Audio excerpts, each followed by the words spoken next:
I hated editing because it used to take so long to make anything look good. But since editing has basically become my job now, I now have the need for speed. So today I'm going to be sharing with you 5 awesome tips that I've used to save me literally hours on each of my edits. And whilst these tips mainly apply to Premiere Pro, the principles that we'll talk about apply to any editing software. So buckle up because things are about to get fast. First up, if you ever find yourself doing the same thing over and over again in your edits, and you think there might be a faster way, stop and quickly head over to Google because you probably are doing things the slow way. I'll give you a quick example. Let's say I had a dual camera setup where I have 2 cameras recording and I want to sync up this footage in my editing program. I used to sit there and try and manually match up the waveforms of each of these clips, and 9 times out of 10, it would still be off by a frame or so. And it drove me crazy. And I knew deep down there had to be a quicker way to do this. So I jumped on Google, searched it up, and I found that all I had to do was highlight both of those clips, right click and click synchronize. It was that obvious. And automatically Premiere Pro syncs up those 2 clips perfectly. Tip number 2, building upon this, let's say in each of your edits, you find yourself doing the same effect over and over again. Like for example, zooming in 120% to emphasize a specific point. Now manually changing the scale property of each of the clips throughout your sequence is really slow. Instead, create a preset that you can just drag and drop onto any of your clips and it automatically applies that scale effect without you having to play with any of those settings. To do this, simply apply the effect you want on a clip, right click on that property that you've adjusted and select New Preset. Give it a descriptive name that tells you exactly what this does. For example, 120% zoom in. Then select one of these 3 options. Now, if you don't have any keyframe animations on your effect, like let's say you've just zoomed in by 120%, there's no movement in there, it doesn't really matter which one you pick. But let me quickly explain each of these options and how they can work when creating your own presets. So let's say that I did do a keyframe animation on a transform effect, zooming in from 100% to 120%. Now I did this on a 3-second clip. So if I was to save this under scale, that's gonna save that keyframe animation in proportion to the length of the clip. So if I drag that onto another 3-second clip, the animation is gonna be the same length. But if I drag that onto a 6-second clip, the animation, those keyframes are gonna be proportional to the length of that footage, meaning that animation is gonna be now twice as long. Now for some things that's okay, but most of your effects you're gonna wanna be the same duration each time. Like a zoom in, you don't want that to be extra slow for a long clip. Imagine your clip was 30 minutes long and you drag it on there. That's where the next 2 options come in. So the next 2 options will keep the same speed of that animation and it will just affect where it places it. So for example, let's say that I make a keyframe animation of a clip zooming in for 1 second that begins 2 seconds from the beginning of that clip. Now the clip that I make the preset on is also 6 seconds in duration, and that will be important information later on. But with this 1 second animation that starts 2 seconds from the beginning of the clip, if I select anchor to endpoint, every time I drag this preset on, it's going to start that animation 2 seconds from the start of any clip that I drag it onto. So if you have an animation right at the beginning of a clip and you select anchor to endpoint, on any clip you drag it onto, it's gonna have the same duration, it's just gonna place it at the beginning of every single clip. On the other hand, let's look at what happens if we select anchor to out point. So remember, this keyframe animation starts 2 seconds from the beginning of a 6-second clip, goes for 1 second, and then there's 3 seconds until the end of the clip. Now that's important because this is the clip that I saved the preset on. So if I select anchor to out point and I drag this animation onto any clip, it's going to place those keyframes in relation to how far away it was from the end of the clip that I created the preset on. So in other words, this one is going to place it 3 seconds from the end of any clip I drag it onto. So if you have an animation that's at the beginning of a clip, so let's say a slide on transition, or you have something that's going through the entirety of your clip, like a camera movement that you want to start from the beginning and go throughout, selecting anchor to endpoint is going to be your best option. But if you have something that you want to be at the end of your clip, like a slide out transition, then you're going to want to select anchor to out point. Now once you've done that, given your preset a description, all you need to do is click OK, and now that preset is going to be in your presets folder under the effects panel. Now when you have a clip where you want to zoom it in 120%, you don't have to go to scale properties, you just go to your preset tab in your effects panel, drag it onto your clip, and boom, it zooms in. Now here's the important thing, you can create presets for pretty much every effect you can imagine within Premiere Pro. movements, transitions, fonts and text effects, color correction. Once you have something that you know you're gonna do multiple times throughout your editing career, save it as a preset. It will save you so much time. One quick tip though that I'm begging you do, please organize your presets into folders so you have everything there in an organized structure and it's not just this massive mess. I've been there and that will slow you down. Organization means speed. And if you want to skip all of that and get even faster, you can also just buy a professional editor's preset pack, which will save you even more time and give you professional looking results like that. For instance, I found this insane editor on YouTube, Finzar. I'm sure you guys have seen him before, but he dropped a preset pack and I had this client project that I was working on where I needed to add a lot of energy, a lot of movements into my clips, and I didn't have a lot of presets myself. So I bought his pack and it literally saved my edit. And I use his presets in nearly every video that I edit these days. So in other words, I highly recommend you check out his pack. But this preset tip can be even faster because imagine you're doing an edit and you have 20 different clips that you want to apply one preset to. You still have to drag that preset 20 times onto those clips. That means precious seconds, if not minutes, per edit. Now we can cut that time out of your editing by applying a simple systemized approach to setting up your sequence. So this specific technique really applies if you're going to be doing the same effect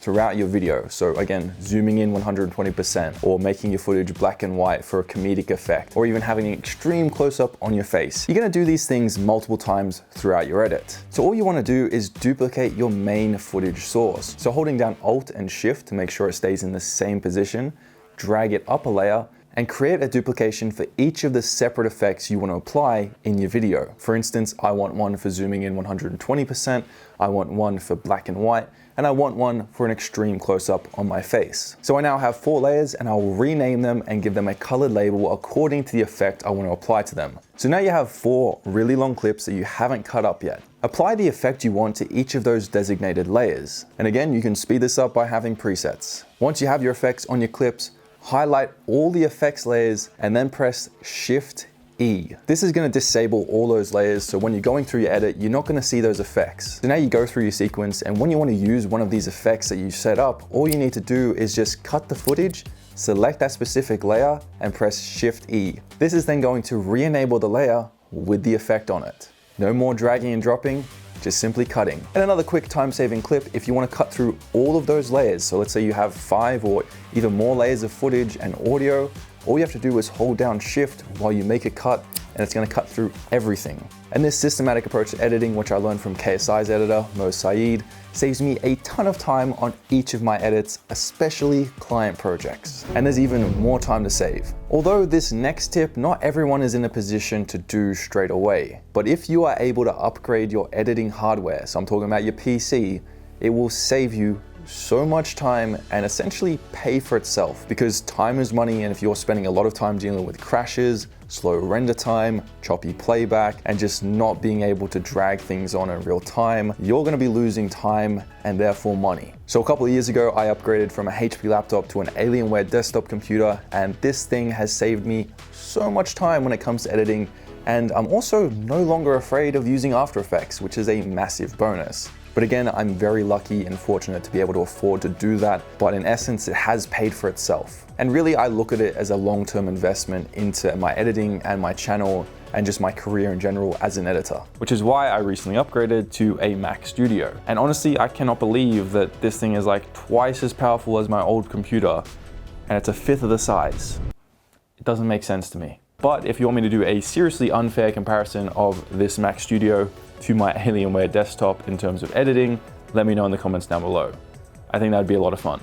You know when you try to find that perfect background image and then create this really cool animated title sequence, and then you move on to your next project and you find an entirely new background, a different font, a new animation style to your text. It's really fun and provides a lot of variety to your content, but it's incredibly slow to the editing process. So this next tip is just like creating presets, but instead we want to create assets that we can use consistently throughout our edits. Things like consistent fonts and colors, title cards, motion graphics, lower thirds and animated overlays, and even end screens. If we have all these assets pre-created and we can now come in and just tweak what it says, we've saved ourselves potentially hours each edit. And it also gives your videos consistency.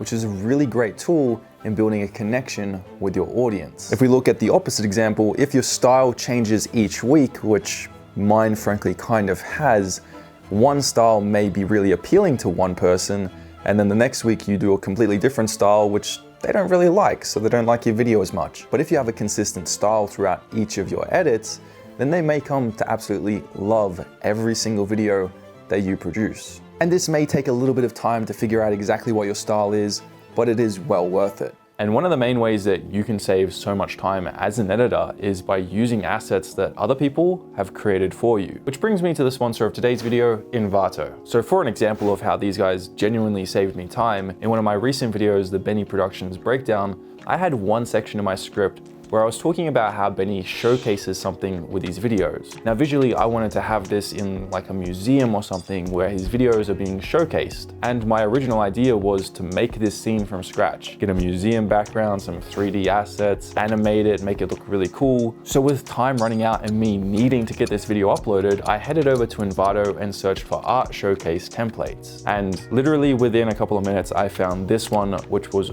perfect for my needs. It was an After Effects template, so I just downloaded it, swapped in Benny's footage for the placeholders, and I had this really cool scene that took me basically a couple of minutes to produce instead of several hours. And the cool thing about Envato is if you just want this template specifically, you can purchase a license for it through Market, or you can actually find this included in a subscription to Envato Elements. Now the cool thing is Envato Elements actually has over 65% of all the assets listed on Envato Marketplace included within their subscription. And you get unlimited downloads, which is awesome for spicing up your content. Whether it be video templates in your favorite editing program, stock footage, photos, music, sound effects, or even 3D images, Envato Elements has over 16 million assets to choose from. And with simple licensing, it's something that I use in my client projects over and over again, and it saves me so much time. So whether you buy assets individually through Marketplace or sign up to an Elements subscription, I genuinely believe that this will help level up your content and save you time. And there'll be links to both of them at the top of my description.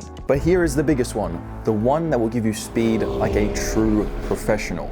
And it's slightly ironic because you actually have to sacrifice time to set it up. So what is it? I'm telling you, it's something really exciting. It's building an organized asset library that you can use across all of your edits. I'm talking about having an organized music library and setting up folders according to the mood that you want to achieve in your video. Having sound effects all there, labeled and again, organized according to what you're going to use them for. Stock footage, graphics, overlays, all the different things that you want to use in your videos consistently, or things that you download from the web, like even memes. Having them in a specific folder is going to save you so much time. I think the best way to look at this is to consider yourself like a chef running a restaurant. You want to make delicious meals every single day. And the best way to do this is to have a pantry that's fully stocked with all the ingredients you need to make your meals. You can just run in there, know exactly where things are, grab it, and add it to the dish to make something delicious. But let's say you're not organized, everything is all over the place, you don't know where it is. In fact, you actually have to go out to the store every time you want to cook a meal to buy what you need. That's gonna waste a lot of time. So the same thing applies to editing. Having all of these files exactly where you need them is gonna save you literally hours each edit as you move along and build up that library. Which is another thing, as you find new sound effects or new music, put it in your asset library so it's there and you know exactly where it is for future edits if you want to reuse something. Now this also has a sneaky added benefit of never having to deal with offline media in Premiere Pro ever again. And if you want to hear a hardcore story, Hayden Hillier-Smith, one of my editing heroes, has a sound effects library worth over $30,000 on his hard drive. Obviously, we're not going to have that starting up, but we can build up to that, which means we can pump out higher quality content much faster. So let me know down below if you already do any of these tips or if any of these are going to be an absolute game changer for you. Peace, and remember, you're only one video away.